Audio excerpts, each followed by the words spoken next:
we go.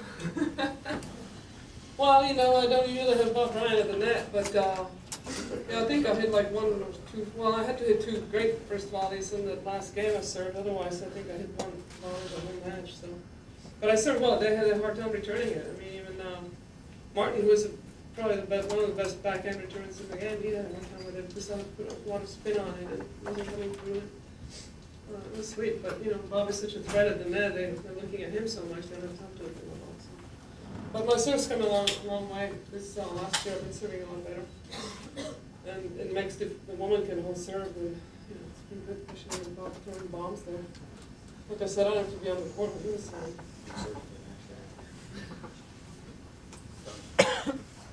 Rather than athlete can actually retire with a win. It's nice. 2 wins in a row.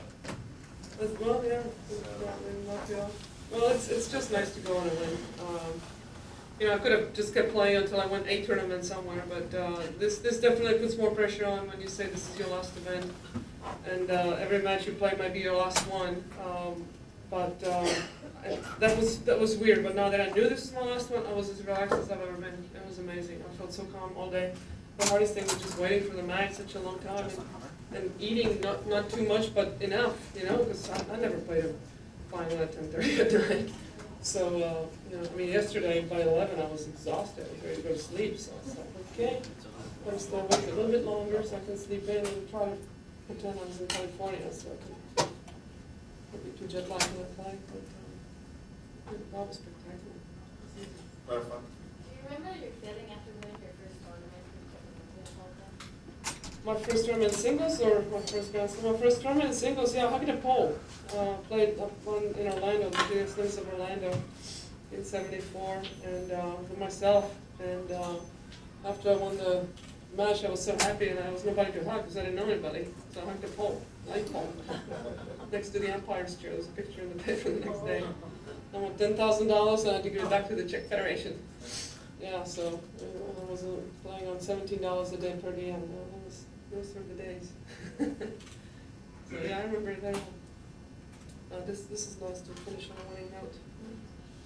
And please, you know, that everybody keeps supposedly her last match or whatever. Perhaps the last match. This was the last match.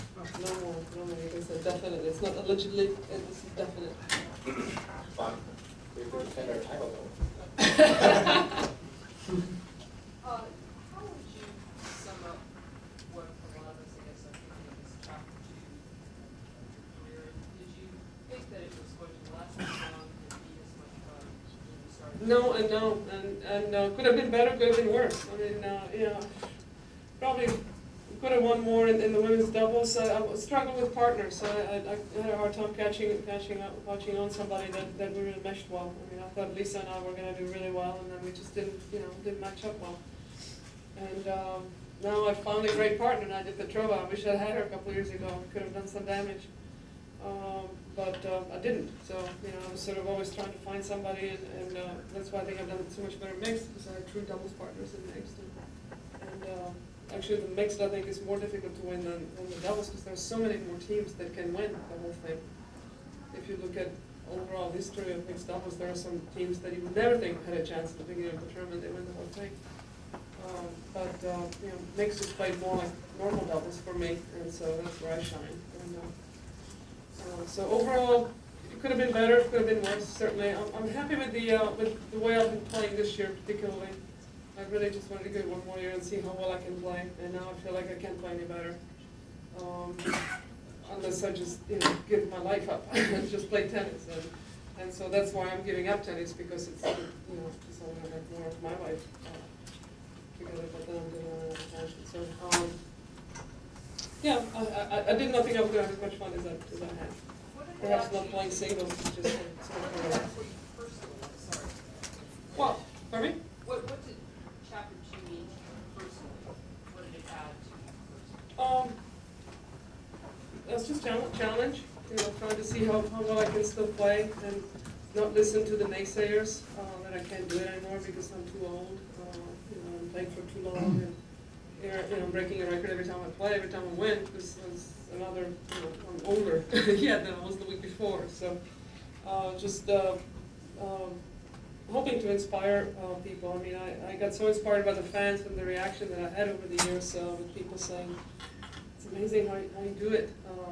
How can you do it? I ended up writing the book because of that. Check yourself.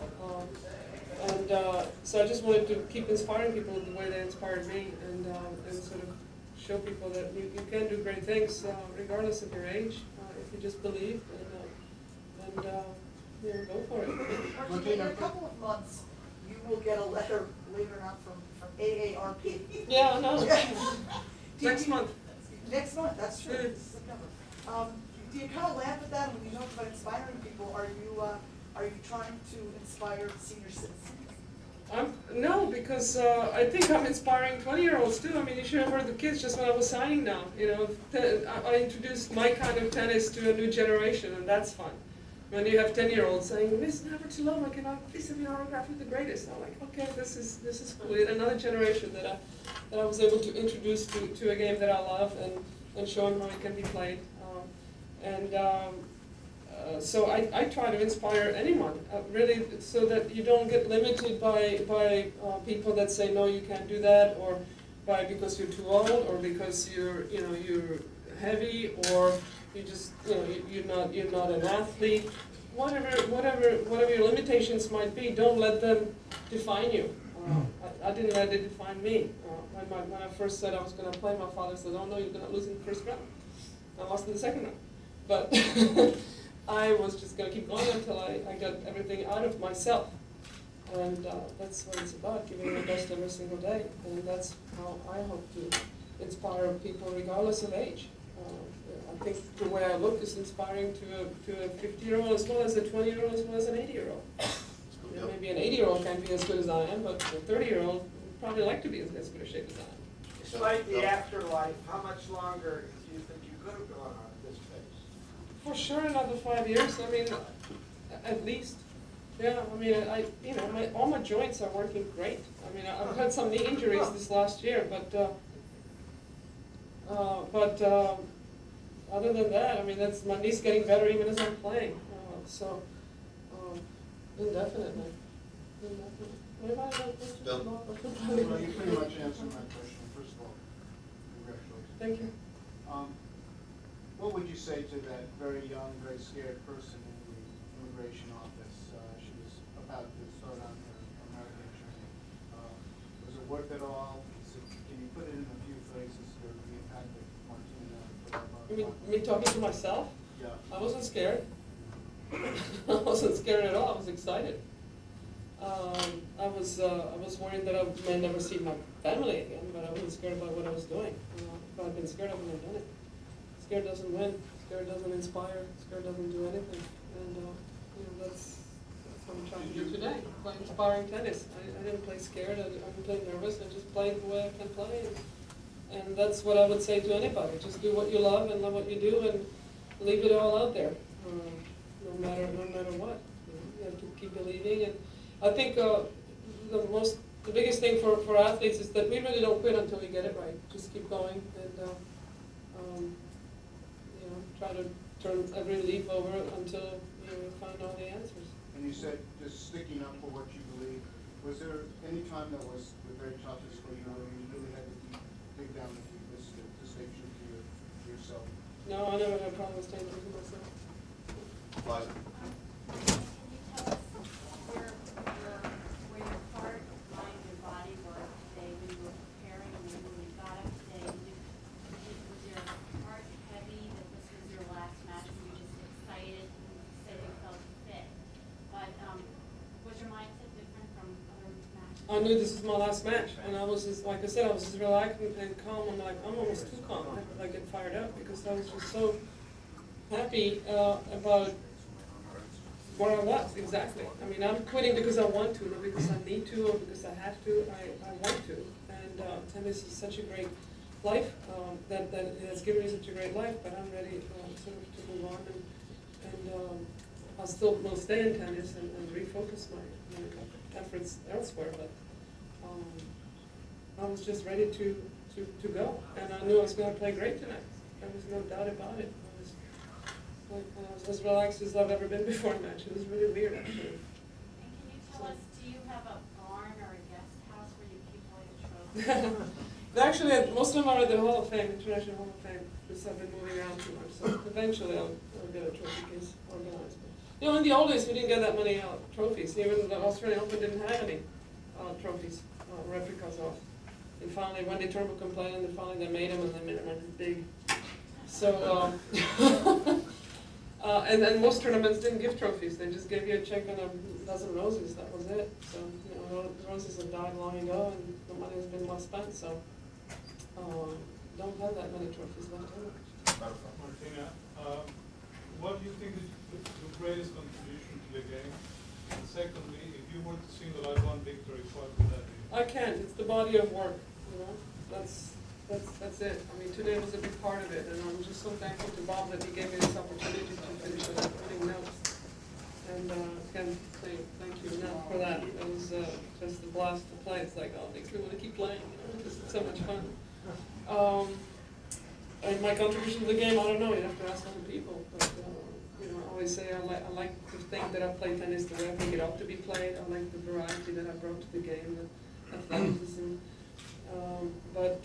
I just feel that sometimes I made magic with the ball, and that's fun. It's fun to be Bob, part how of do you that. cut up that trophy? Yeah. She can Right take down the it. middle. It's hers. She carried me. We both get one. Oh, you We did? both get one, yeah. Martina, Bob's previously spoken on what you need to do and so forth.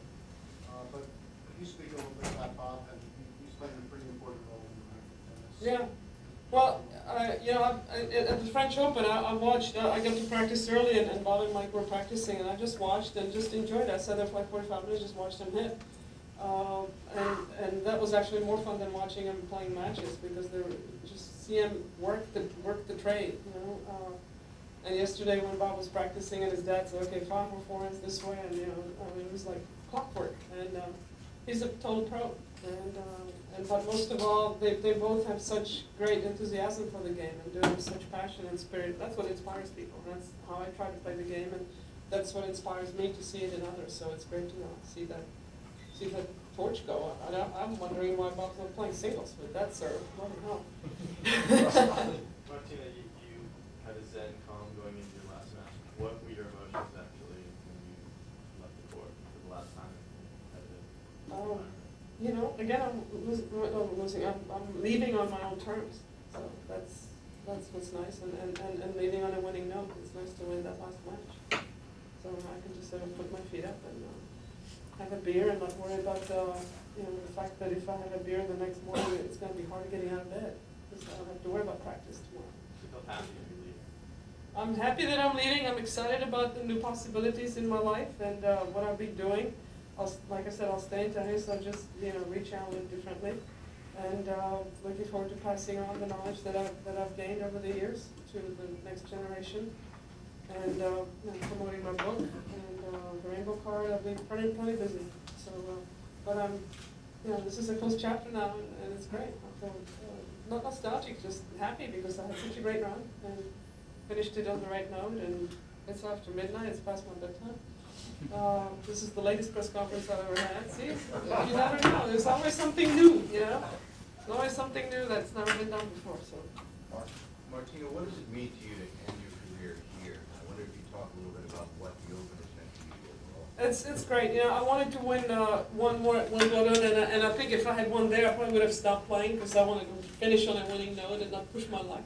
But I'm very glad that it happened here. And again, like I said, it was great that Bob wanted to play with me because now we have an All-American title here, and winning at home certainly is very, very special. So I can't say that one would have been better than the other, but I'm glad that it happened here. And we got prime time, and other people stayed, and so it's great. Last question. Ideally, Martina, what role would you like to play in tennis? Specific? No, I don't want to step on anybody's toes, but just contribute whatever way I can. Because it's a game that we all love, and want to make it as good as possible. And there's certainly a lot of improvements that can be made, and still make it more fan-friendly and all that. But that's another first thing. Probably coaching someone, Yeah, I'll be helping. Yeah, I'll be helping some people. Finish it off. Martina, Luke Jensen and